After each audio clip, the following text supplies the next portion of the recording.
ବ୍ରହ୍ମପୁର ଗିରି ରୋଡରେ ଭୟଙ୍କର ଆକ୍ରମଣ। ହଁ ଆଜ୍ଞା, ଆପଣମାନଙ୍କ ଭଲ ପାଇବା ସ୍ୱରୂପ ଗୋଟେ ଗୋଟେ ଲାଇକ୍ ନିଶ୍ଚିତ ଭାବେ ରଖିଦେବେ। ବ୍ରହ୍ମପୁର ସହରରେ ପୋଲିସକୁ ଖାତିର ନ କରି ଅପରାଧୀମାନେ ପୁଣି ଜଣକୁ ମରଣାତ୍ମକ ଆକ୍ରମଣ କରିଛନ୍ତି।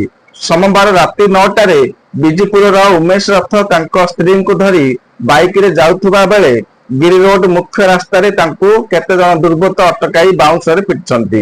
ଭୁବନେଶ୍ୱରର ଉପକଣ୍ଠ ବାଲିଅନ୍ତାରେ ଜିଆରପି କନେଷ୍ଟବଳଙ୍କୁ ସମୀର ରଞ୍ଜନ ସ୍ୱାଇଁଙ୍କୁ ପିଟି ପିଟି ହତ୍ୟା କରାଯିବା ଘଟଣା ସାରା ରାଜ୍ୟରେ ଚର୍ଚ୍ଚାର ବିଷୟ ପାଲଟିଥିବା ବେଳେ ବ୍ରହ୍ମପୁରରେ ଆଉ ଜଣେ ଯୁବକଙ୍କୁ ତାଙ୍କ ସ୍ତ୍ରୀଙ୍କ ଆଗରେ ରାସ୍ତା ଉପରେ ପିଟିବା ଘଟଣା ଆଇନ ଶୃଙ୍ଖଳା ପ୍ରତି ଅପରାଧୀଙ୍କ ବେଖାତିର ମନୋଭାବକୁ ସୂଚାଉଛି।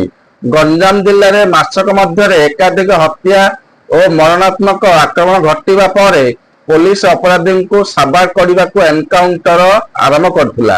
ଶନିବାର ରାତିରେ ପୋଲିସ ଗୁଳିରେ ବ୍ରହ୍ମପୁରର ଦୁର୍ଦ୍ଦାନ୍ତ ଅପରାଧୀ ବିପୁନ ନାୟକ ଆହତ ହୋଇଥିଲେ। ଏହାର 48 ଘଣ୍ଟା ନ ପୂରୁଣୁ ଜନଗହଳି ସ୍ଥାନରେ ରାସ୍ତା ଉପରେ ଉମେଶଙ୍କୁ ଆକ୍ରମଣ କରାଯିବା ଘଟଣା ପୋଲିସର ଚିନ୍ତା ବଢାଇ ଦେଇଛି। ଏଇଭଳି ଅପଡେଟ ପାଇବା ପାଇଁ ଆପଣମାନେ ଆମ ଚ୍ୟାନେଲକୁ ସବସ୍କ୍ରାଇବ କରନ୍ତୁ।